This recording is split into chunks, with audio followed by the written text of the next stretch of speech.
حتى ما خلصتوش وقتكم 25 دقيقة. لا حلوين 25 دقيقة.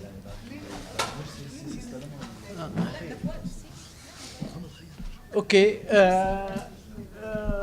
dear organizers, could we have half an hour? For the discussion? Yes.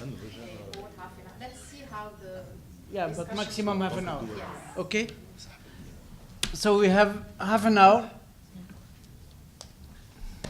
Please, Dr. Nader.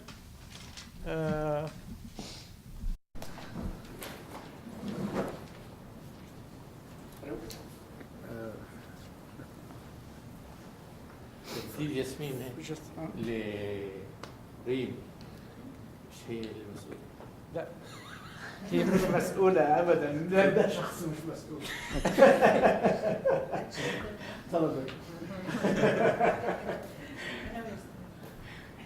This is an additional comment to Marian's presentation on the food industry in Egypt.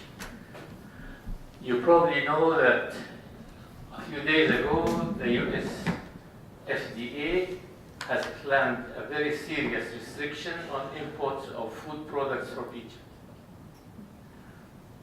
Interestingly, almost immediately followed by Saudi Arabia. The interesting point is that not only fresh and frozen fruits and vegetables were impacted, but most dairy products, including products manufactured by some of the big firms you referred to. Okay, thank you.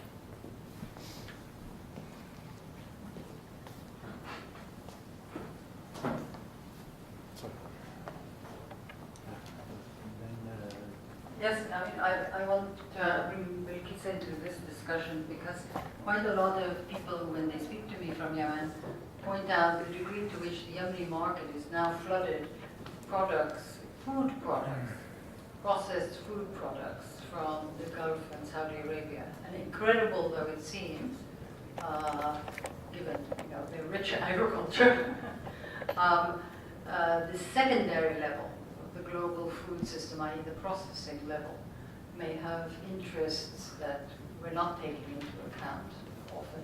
So I appreciate your, but it's just, even in the midst of war, this, I mean, which is not a new idea, but that the processed food sector may be very powerful.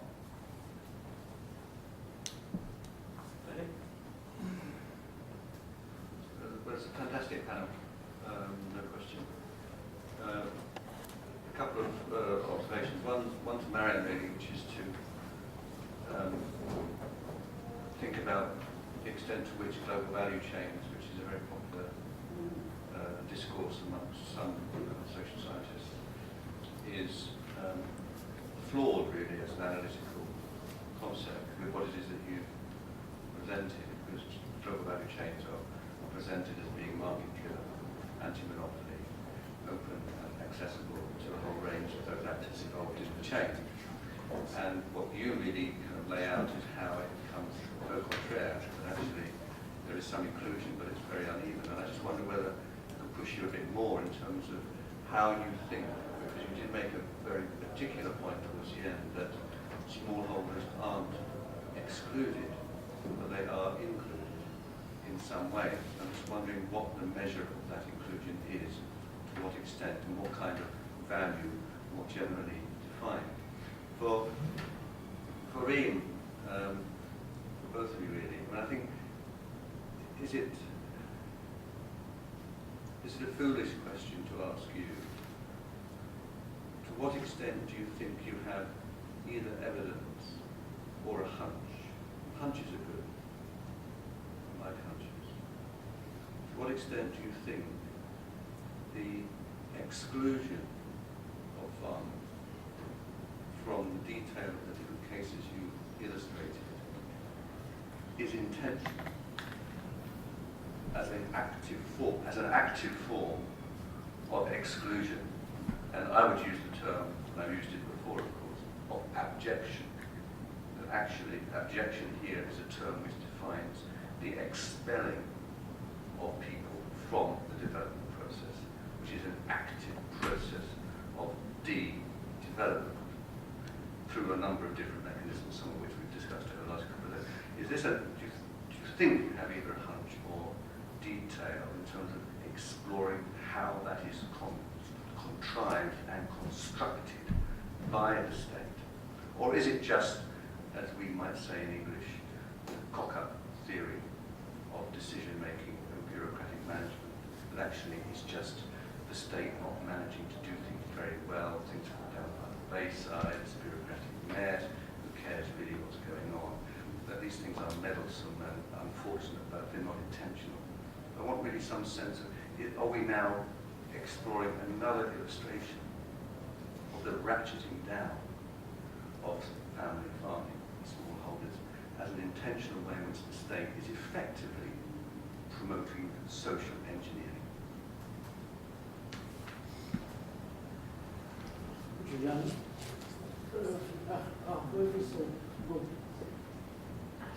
Thank you all very much. I also thought it was a fantastic panel, but my question is actually a pretty narrow one for Roland. I was wondering how you define holdings and what the categories that we saw there can obscure. And I'm thinking because holdings aren't necessarily productive units. And when we think about fragmentation as well, fragmenting of ownership or holding doesn't necessarily result in fragmentation of use. And so I'm wondering how you can get behind those statistics and see what actual land use is behind this notion of a holding and what our unit of analysis is for that. Yeah.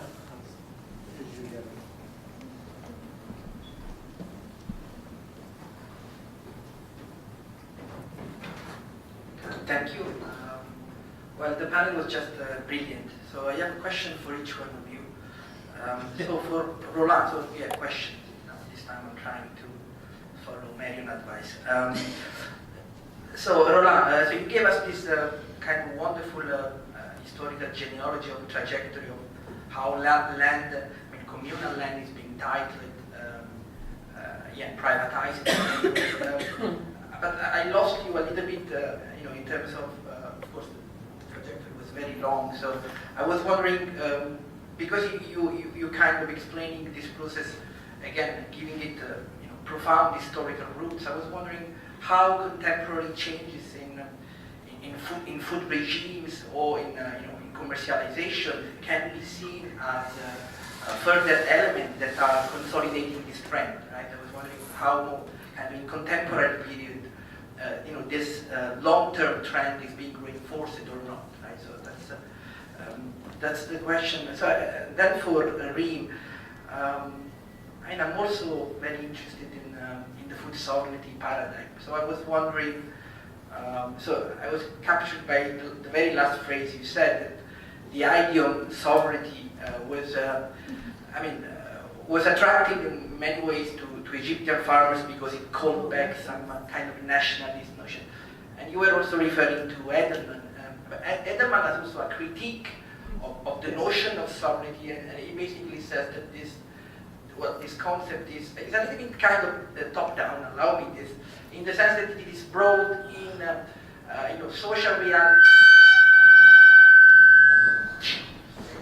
Social realities in the global south, but in many ways does not have necessarily ontological foundation in its reality. So Edelman basically saying that this is a concept that comes from the outside, and for example, quoting Latin American peasants, he thinks that notion of insecurity or seguridad, right, is more pertinent to the actual realities of insecurity. So I would like if you could articulate more about how this concept is locally grounded, or if you think this is just being catapulted from the outside. And then a couple of, something for Mary.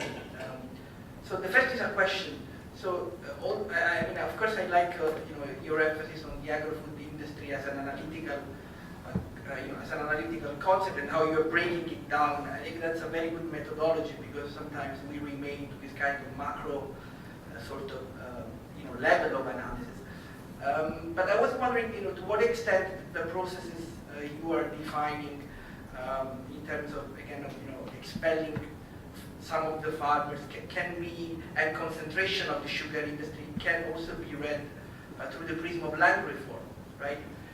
I mean, the land tenure reform in Egypt, it seems to me, highly announced these processes of concentration exactly because it made land tenure for small-scale farmers more precarious. But I didn't see, any mention in your presentation of the ways in which the agri-food chain and its consolidation and concentration is being shaped by this. And then there is a second point, which is a little bit more about a clarification. So your argument was a bit half the way. I mean, at a certain point you were saying small-scale farmers are being excluded.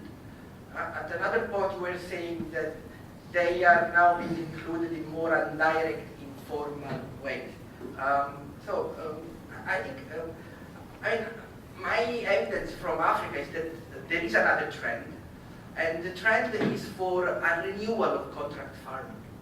A renewal of contract farming. I mean, if you look at Eastern Africa, Southern Africa, you see that contract farming is being brought back on the agenda, actually as a way multinational capital is trying to avoid the critiques of grabbing. So this is a very, in a sense, a very recent trend. So it's like, I'd like to know how you think about this, because my sense is that these big companies need to be on the market 12 months a year, right? And in order to do so, they need farmers' work. So yes, there is a trend which is moving towards displacement, but there is also another trend, which is for integrating adverse incorporation, if you like. So I would like to know your thought about this. Thank you. Sorry. Last question, yeah, okay, yeah.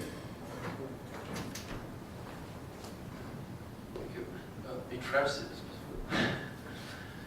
en tout cas, moi j'ai beaucoup aimé le dernier tableau sur le Liban, et je peux vous assurer qu'au Maroc, vous trouvez pareil, que les mêmes grosses deltes qui consomment beaucoup d'eau avec de grandes superficies.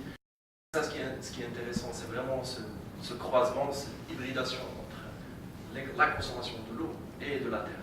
Et je dis ça parce que ça m'a beaucoup conforté l'exposé de Yasmine Elim qui parle de ce débat entre chercheurs et de paysans, parce que très souvent quand on parle de la régulation de grandes voitures, on parle souvent d'ostro, on parle souvent des règles, comment on gère le petit périmètre, mais on ne parle pas des grands. Et c'est les grands qui consomment beaucoup d'eau.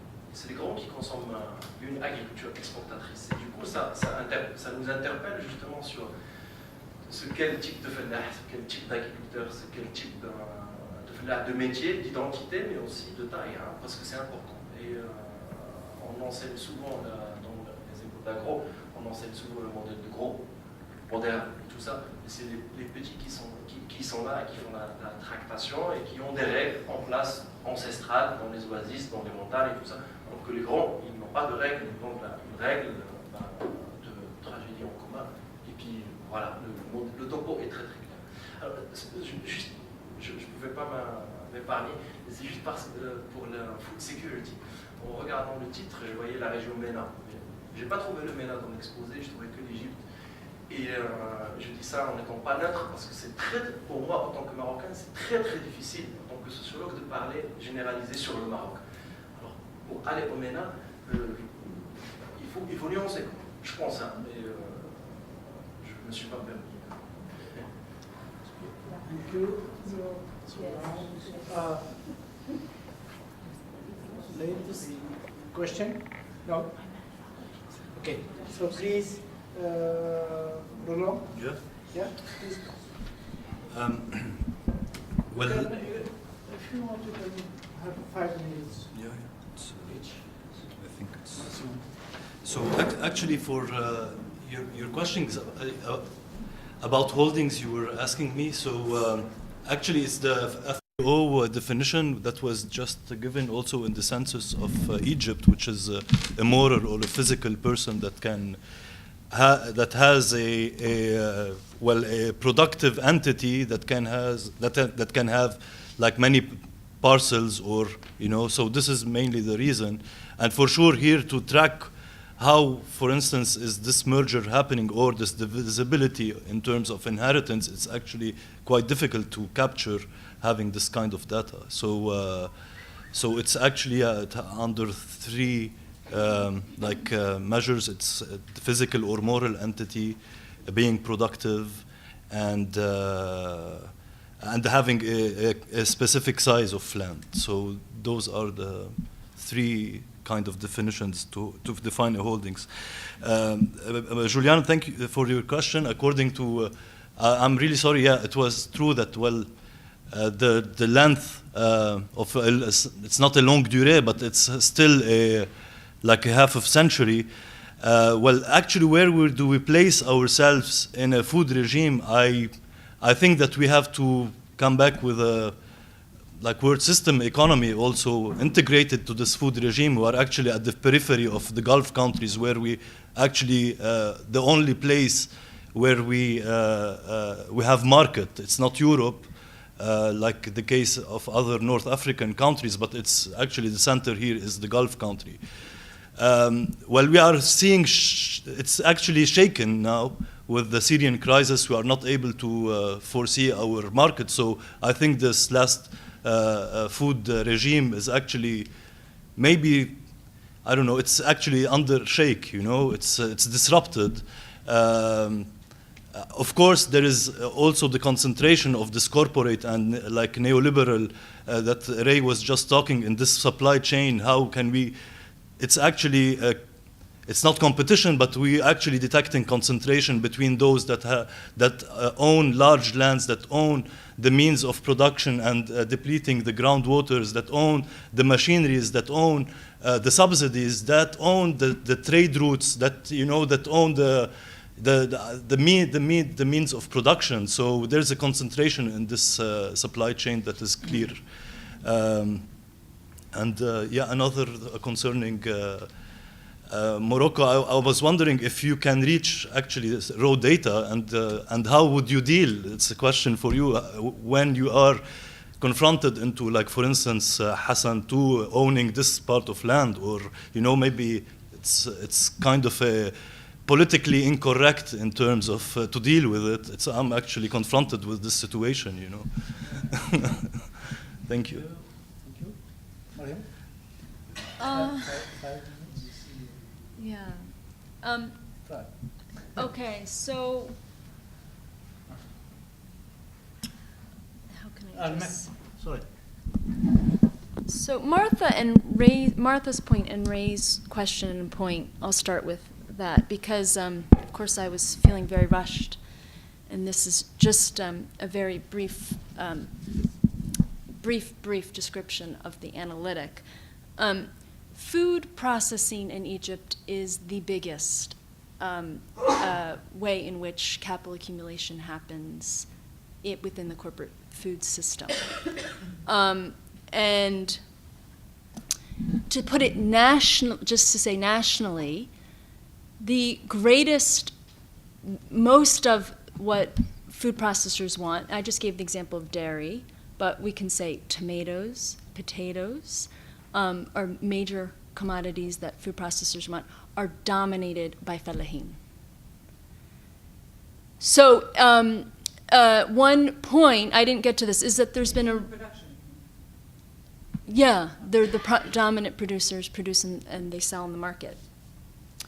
So one point is the reconstitution of smallholder farming that has actually made, for example, corporate dairy possible, because smallholders in Egypt have been producing more and more animal products, including milk, including animal feed. So,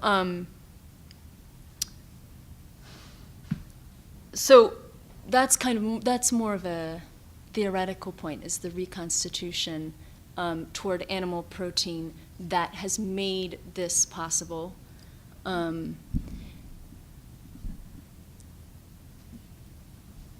Okay, so Giuliani's point, thank you for your questions.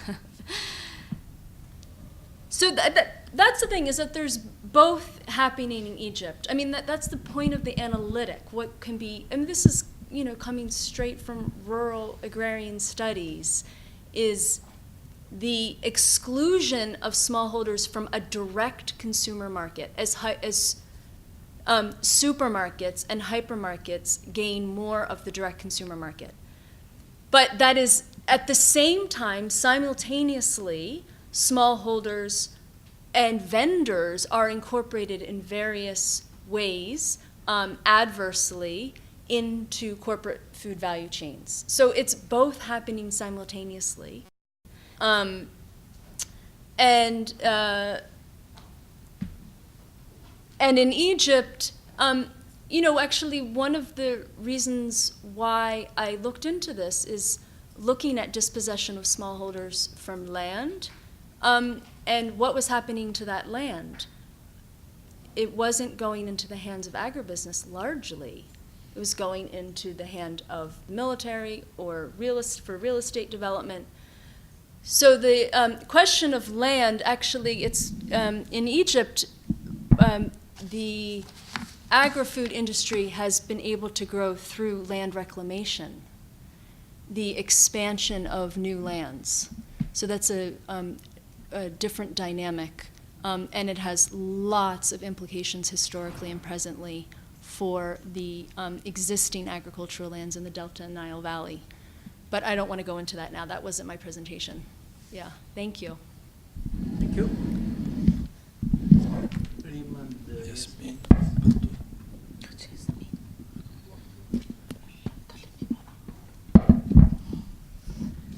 Okay, I think for the question of the hunch, the idea of the official data and the official statistics is a very good example, especially when we look at it in light of the new health insurance law. You have a situation where the bureaucratic technical state apparatus provides the perfect platform, you know, for the exclusion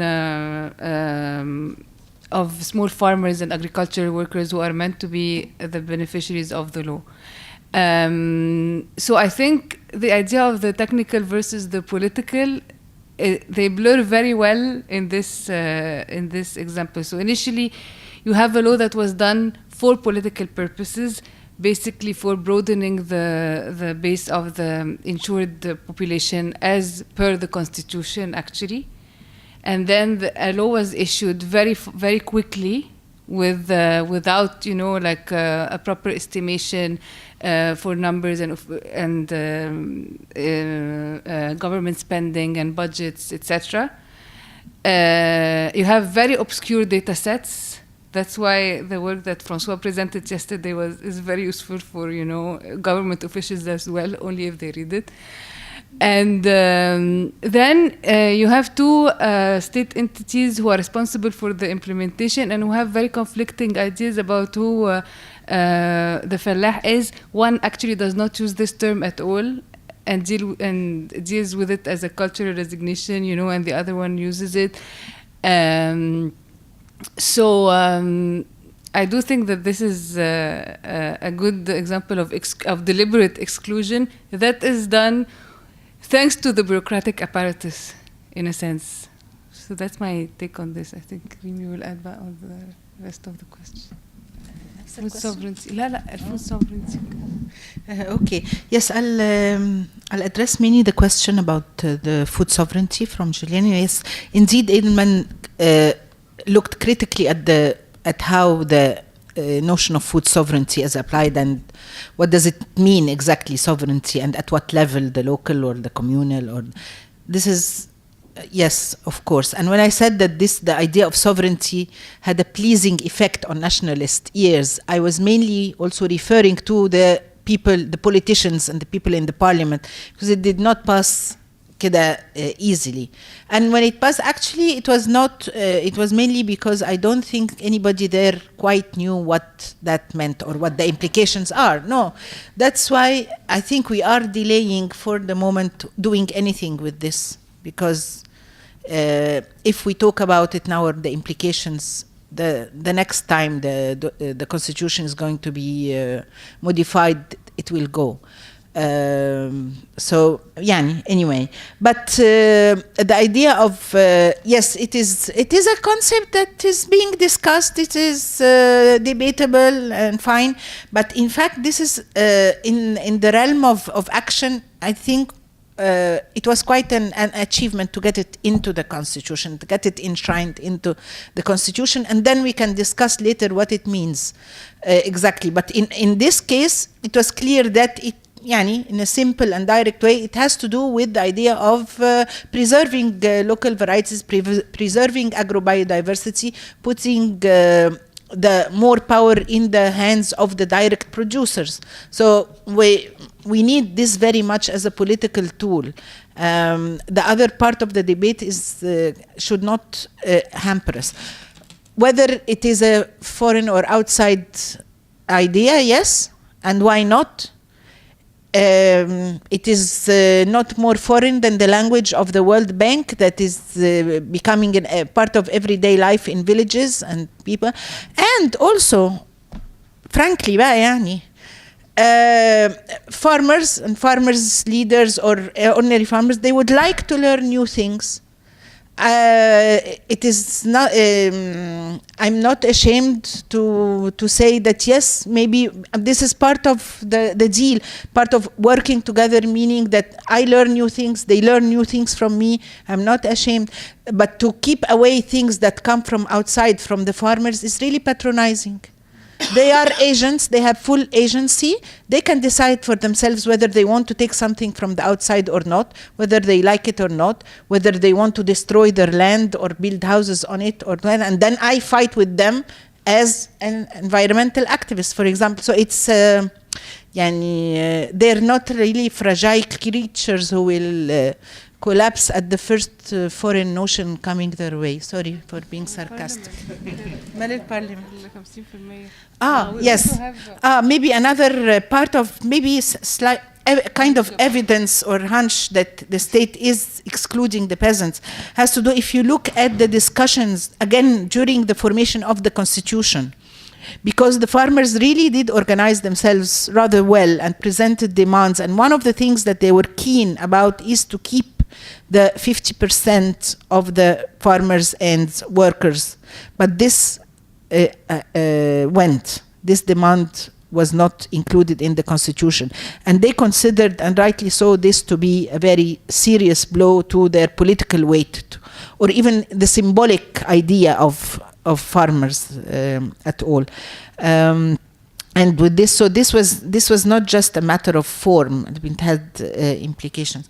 And maybe if I can add something كده little bit that has to maybe not just with small farmers, the state versus the small farmers, but the idea of the rural in general, and the rural-urban divide and the neglect of the rural, because and this has to do with the rural-urban dynamic. That is, this is another conversation, and it's complicated. But you see that many of the villages are actually ripe for an urban status, but they don't get this status because this entails other services and amenities which you're not getting. So you get not an unrecognized urbanism, which, as Eric Denis and Bayat would say, unrecognized. It's actually unrealized urbanism, and to add to this, many these problems gave rise to kinds of protests that were particularly apparent in the decade from 2005 to 2010. Most of the rural protest at that time was not related to agriculture, but was related to the residential part of the village. And surprisingly, and this is something that I've documented actually, the most violent protests at that time was due to ecological, environmental reasons, and the most violent of them, that include deaths and killing, had to do with the resistance to the erection of the mobile phone towers.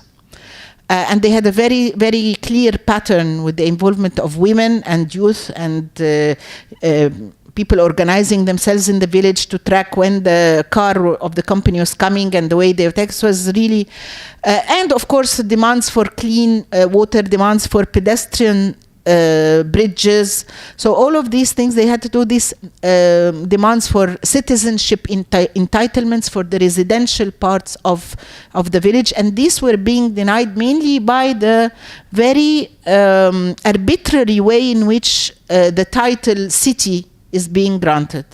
What is a city is even a more obscure question than what a fallah is. Trade unions, Trade unions. طب قولي بقى انت.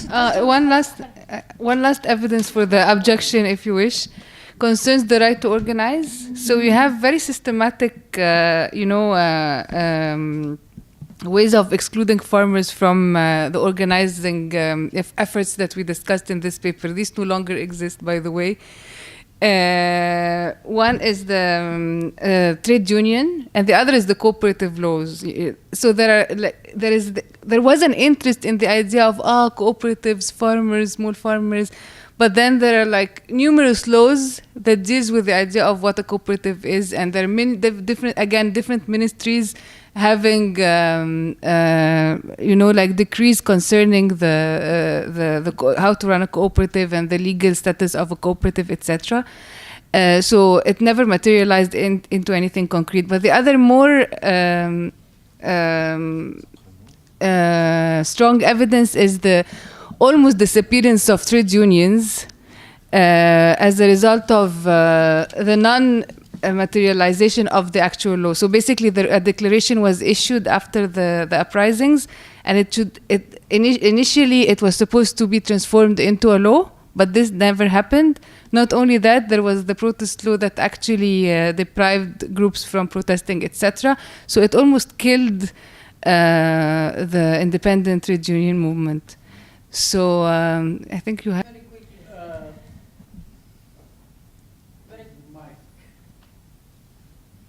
Can you come, please? Very quickly. I like that clause in the law because siyada is a strong Arabic word, not only for nationalists, and it has no legal meaning usually at all, but you had enough clauses around it that gave it a little flesh to negotiate, I would say, in defense vis-a-vis Giuliano.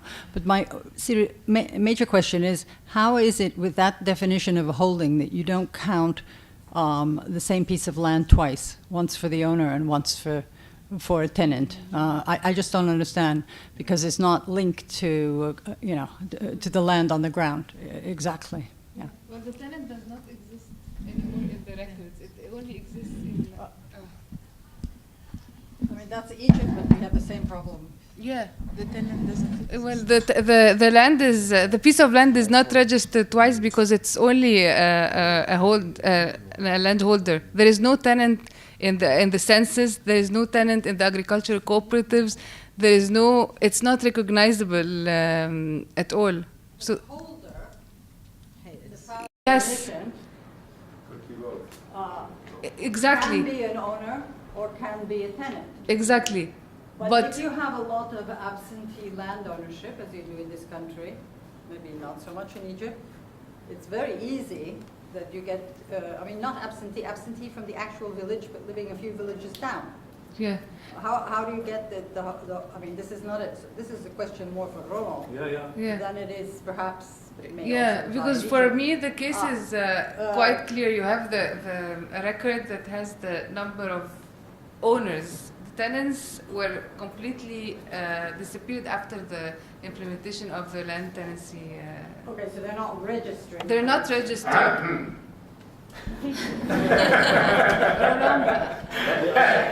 It's time for lunch. So please continue the discussion around the lunch. We go for 40 minutes? 45. 45 minutes. This is the order from the boss.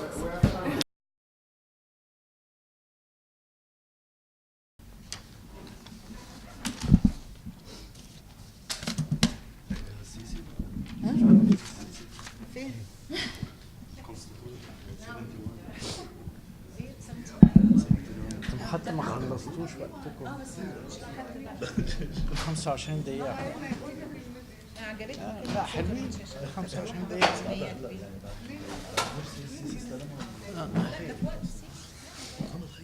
Okay, dear organizers, could we have half an hour? For the discussion? Yes. Okay, for half an hour. Let's see how the Yeah, but discussion maximum half an hour. Yes. Okay? So we have half an hour. Please, Dr. Nader. Fresh and frozen fruits and vegetables were impacted, but most dairy products, including products manufactured by some of the big firms you referred to. Okay, thank you.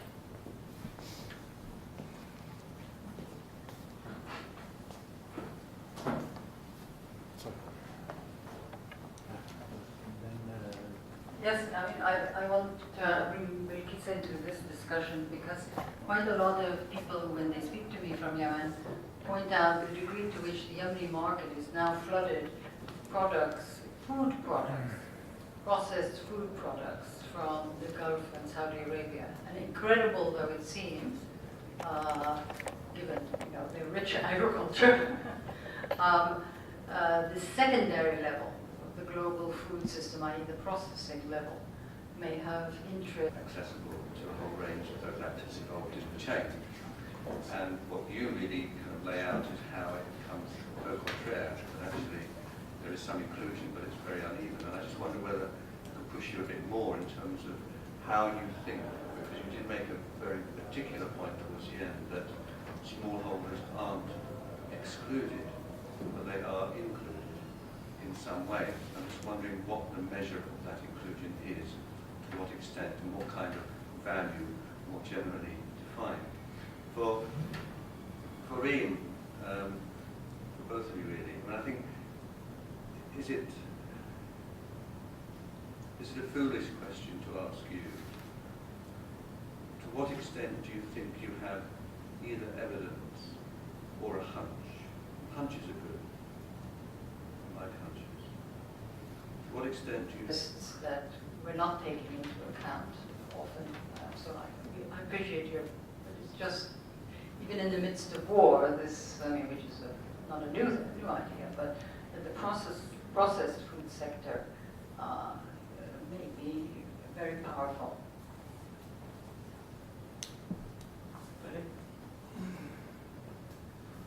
Well, it's a fantastic panel, no question. A couple of observations. One to Marianne really, which is to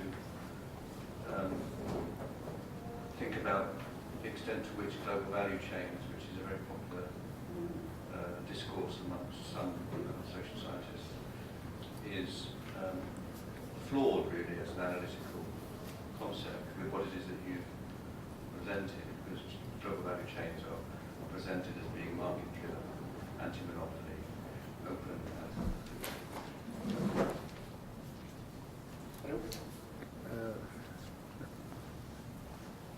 تمثيل ياسمين لريم مش هي المسؤولة. لا هي مش مسؤولة أبدا، ده شخص مش مسؤول. تفضل. This is an additional comment to Marian's presentation on the food industry in Egypt. You probably know that a few days ago the US FDA has planned a very serious restriction on imports of food products from Egypt. Interestingly, almost immediately followed by Saudi Arabia.